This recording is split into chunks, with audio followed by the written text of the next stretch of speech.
مشکلات او تکلیفونه د هر چا په ژوند کې شته. د ځمکې په مخ باندې یو قسم داسې نشته چې د هغې په ژوند کې هغې ته څه مشکل نه وي، څه تکلیف نه وي. خو نن چې زه تاسو سره کومه کیسه شریکول غواړم د سلو اوښانو والا، دا به ستاسو ژوند بدل کړي او ستاسو په زندګۍ کې په تاسو باندې چې کوم مشکل هم راځي، کوم تکلیف هم راځي چې هر څومره غټ وي، تاسو کې به دومره حوصله وي چې د دې مقابله وکړئ. داسې ویل کېږي چې یو ځل ته یو سړی و، هغه ډېرو مشکلاتو سره مخ و، ډېرو تکلیفونو سره مخ و. د یو مشکل نه ځان خلاصو چې په بل غټ مشکل سره مخ کېدو. په دې کې هغه ډېر زیات خفه او ډېر زیات مایوسه شو. چا ورته مشوره ورکړه چې ورشه او د دې غر په لمنه کې یو بزرګ اوسېږي، هغه ته خپل حالات بیان کړه او هغه به تا ته خامخا ستا د مشکلاتو حل درکړي. دې سړي بالکل همداسې وکړه، ورځي هغه بزرګ سره میلاویږي او خپل ټوله واقعه ورته بیان کړه، خپل ټول حالات یې ورته بیان کړل.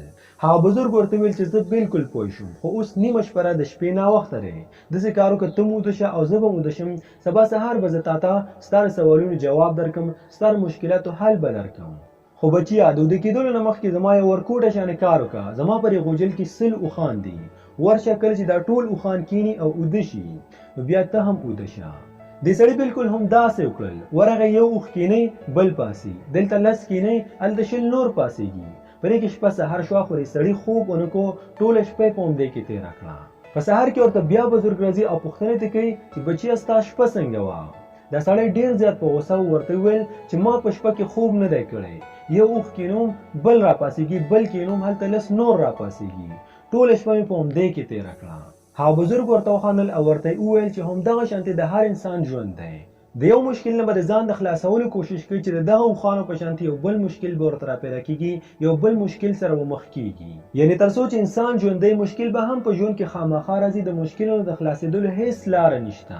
خو که ته چېرته د دې په باره کې هر وخت سوچونه او فکرونه کې او پریشانه یې، نو نه خو به دې خوب وي، نه به دې سکون وي او د ژوند په خوند باندې به بیخي پوه نه شي.